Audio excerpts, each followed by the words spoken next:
Bienvenue à notre émission La grâce et la vérité, une émission qui se concentre sur l'œuvre achevée de Christ à la croix du Calvaire. Je m'appelle Néophane Innocent, je suis le pasteur missionnaire numéro 1 de la communauté missionnaire chrétienne internationale de Burkina Faso. Nous avons nous avons déjà 2 émissions sur la grâce et la vérité que nous avons déjà émis les dernières fois. Aujourd'hui, nous allons parler de la grâce, de la foi et du salut. Nous allons lire dans Éphésiens chapitre 2, versets 8 à 9. Car c'est par la grâce que vous êtes sauvés, par le moyen de la foi, et cela ne vient pas de vous, c'est le don de Dieu. Ce n'est pas par les œuvres afin que personne ne se glorifie. Ce passage nous donne la formule du salut. La formule du salut est simple. Le salut, c'est la grâce.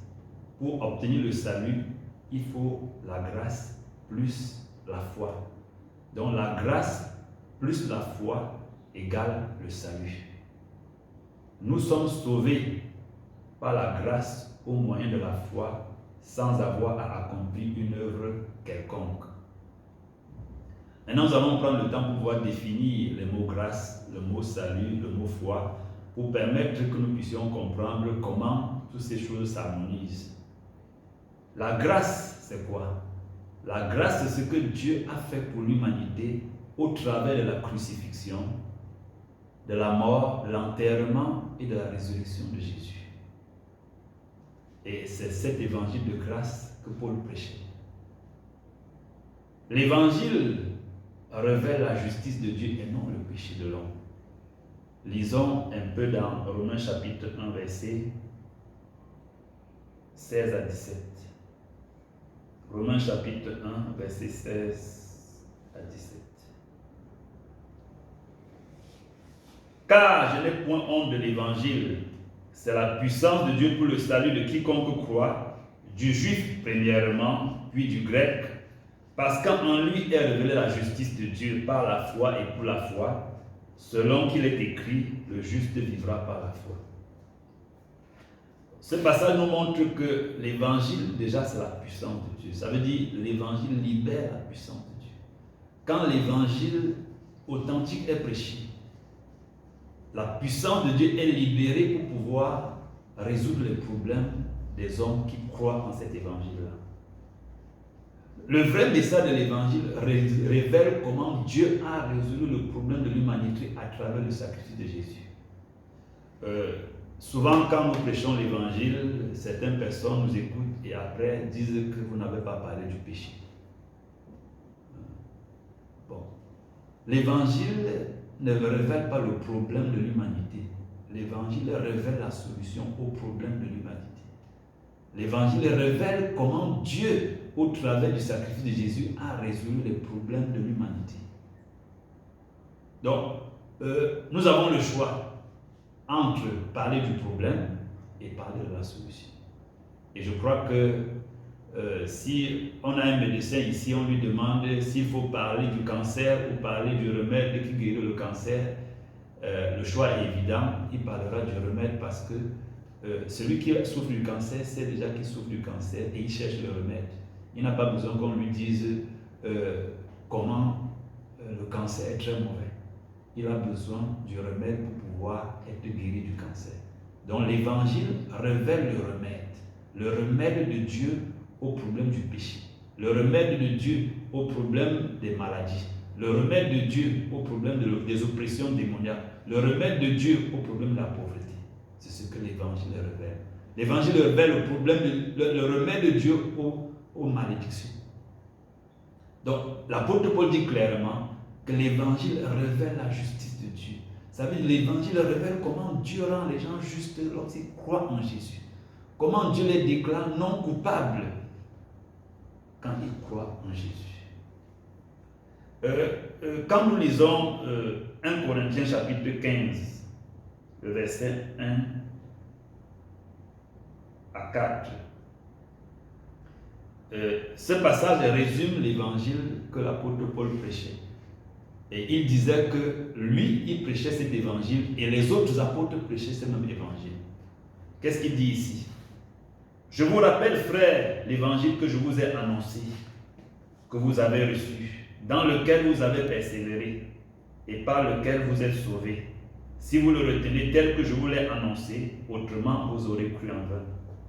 Je vous ai enseigné avant tout, comme je l'avais aussi reçu, que Christ est mort pour nos péchés selon les Écritures, qu'il a été enseveli et qu'il est ressuscité le troisième jour selon les Écritures, qu'il est, verset 5 dit, et qu'il a apparu à Céphas puis aux 12. Je voulais qu'on lise un passage qui résume un peu. Le verset 11 de 1 Corinthiens 15, de 1 Corinthiens 15, il dit, ainsi donc, que ce soit moi, que ce soit eux, voilà ce que nous prêchons et c'est ce que vous avez cru. Donc, quand on prêche l'évangile, on déclare, on révèle, le Saint-Esprit à travers celui qui prêche, révèle que Christ est mort pour les péchés de l'humanité. Que Christ a été enterré et qu'il est ressuscité des morts. Donc l'évangile révèle comment Dieu a résolu le problème de l'humanité. L'évangile n'est pas là pour pouvoir expliquer comment, pour pouvoir insister sur le péché. Non. L'évangile n'est pas là pour pouvoir insister sur les maladies, comment l'homme est mauvais. L'évangile est là pour montrer comment Dieu a résolu le problème de l'humanité. C'est ce que l'apôtre Paul prêchait. Et il dit que ce soit lui ou que ce soit les autres apôtres, c'est ce qu'il prêchait. Et c'est ce que les Corinthiens avaient cru. Donc c'est pour insister, pour dire, l'évangile révèle comment Dieu a résolu le problème de l'humanité. Et bon, quand on veut résumer comment Dieu a résolu le problème de l'humanité, on va appeler ça quoi? La grâce. Dieu n'a pas attendu que nous nous améliorons pour envoyer son Fils pour mourir à la croix du Calvaire pour nous. Il a décidé de l'envoyer. Alors que nous étions encore, la Bible dit que nous étions tous errants. Et chacun suivait sa propre voie. Isaïe 53, verset 6. L'Éternel a fait retomber sur lui l'iniquité de nous tous. Il n'a pas attendu. Il est venu à notre secours. Nous n'étions même pas en train de demander le salut. Mais son amour pour nous l'a poussé à envoyer son Fils pour aller payer à notre place.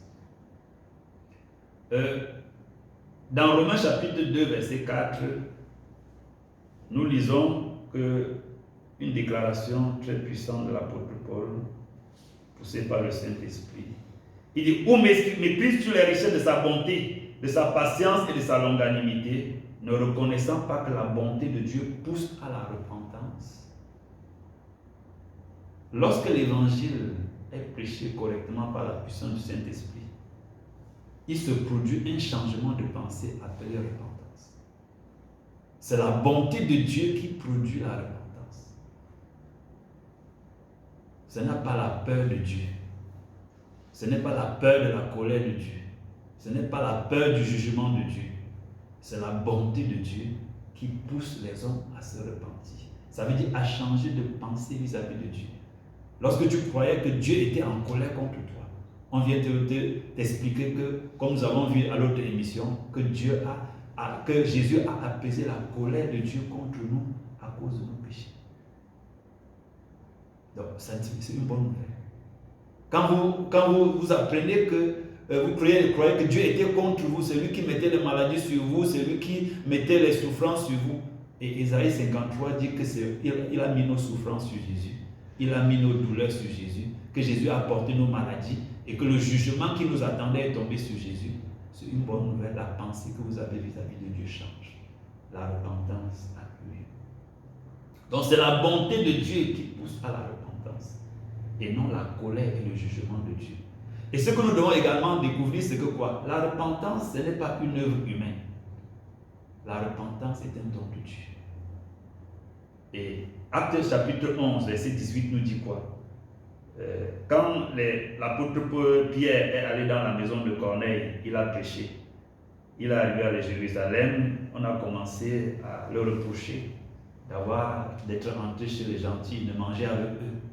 Quand il a expliqué la manière miraculeuse dont Dieu lui a donné une vision pour l'envoyer dans la maison de Corneille, Et les Juifs qui étaient en train de l'accuser, de le réprimander, quand ils ont écouté comment les choses se sont passées, dans le verset 18 de Acte 11, qu'est-ce que nous lisons?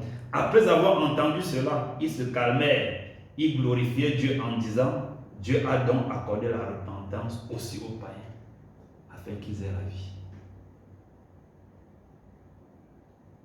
Bien-aimés frères, quand l'apôtre Pierre a prêché dans la maison de Corneille, il n'a même pas parlé de la repentance. Mais Dieu a accordé la repentance. Ce n'était pas possible pour eux de croire sans repentance. La prédication de l'évangile produit la repentance. Ça produit un changement de pensée. Et c'est l'œuvre du Saint-Esprit. Donc la vraie repentance est accordée à ceux qui entendent la bonne nouvelle de Christ, que Christ est mort pour leurs péchés, a été enterré et ressuscité 3 jours après. Bon, qu'est-ce que la foi? La foi biblique est la réponse positive de l'homme à la grâce de Dieu. Dieu a donné le salut, il a donné le pardon des péchés, il a donné la délivrance, il a donné la guérison des maladies, il a donné la victoire et le succès. Quand l'homme découvre ça, il répond en croyant au Seigneur Jésus-Christ. Quand les yeux d'un pécheur s'ouvrent et il voit que le Seigneur Jésus a fait pour lui, ce que le Seigneur Jésus a fait pour lui dans sa crucifixion, sa mort, son enterrement, sa résurrection, il répond par la foi et reçoit le salut. Le pardon des péchés, la vie éternelle, la victoire, le succès, la guérison, la délivrance. Nous lisons dans Romains chapitre 10, Romains chapitre 10, le verset 9 à 10. Et nous voyons ici comment le pécheur doit répondre à la grâce de Dieu. Si tu confesses de ta bouche le Seigneur Jésus, Romains 10, verset 9 à 10, et si tu crois dans ton cœur que Dieu l'a ressuscité des morts, tu seras sauvé. Car c'est en croyant du cœur qu'on parvient à la justice, et c'est en confessant de la bouche qu'on parvient au salut selon que dit l'Écriture. Ce passage montre que la réponse du pécheur, quand il entend l'évangile, ce n'est pas de confesser ses péchés, c'est de confesser la Seigneurie de Jésus-Christ sur sa vie. Celui qui confesse de sa bouche le Seigneur Jésus et qui croit dans son cœur que Dieu l'a ressuscité des morts sera sauvé. C'est en croyant du cœur qu'on parvient à la justice et en confessant de la bouche qu'on parvient au salut. Donc le salut, c'est quoi? C'est ce que l'homme reçoit lorsqu'il répond positivement à la grâce de Dieu. C'est ça le salut. C'est un paquet. Dans ce paquet, il y a le pardon des péchés. Dans ce paquet, il y a la guérison des malades, des maladies. Dans ce paquet, il y a la délivrance des démons. Dans ce paquet, il y a le succès, il y a la victoire, il y a la prospérité. Dans ce paquet, il y a la faveur de Dieu. Il y a c'est tout ce que Dieu a pour l'homme. Quand on parle du salut, c'est un paquet.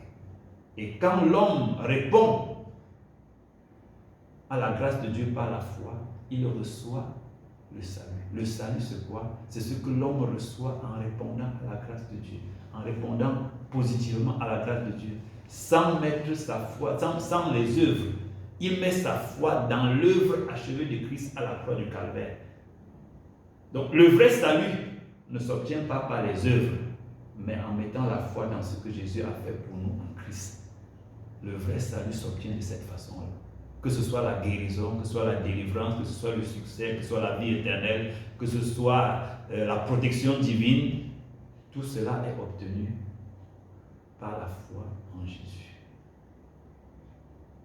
Nous croyons que cette autre émission va être une bénédiction pour vous quand vous allez l'écouter. Nous croyons que au travers de tout ce que nous avons partagé, le Seigneur va l'utiliser pour pouvoir vous éclairer et que vous allez expérimenter la délivrance pour ceux qui ont besoin de délivrance, la guérison pour ceux qui ont besoin de guérison. Et nous attendons vos questions, nous attendons vos réactions et que Dieu vous bénisse. À la prochaine émission, nous allons parler d'autres choses merveilleuses concernant le achevé de Christ à la croix du Calvaire. Que Dieu vous bénisse. Shalom.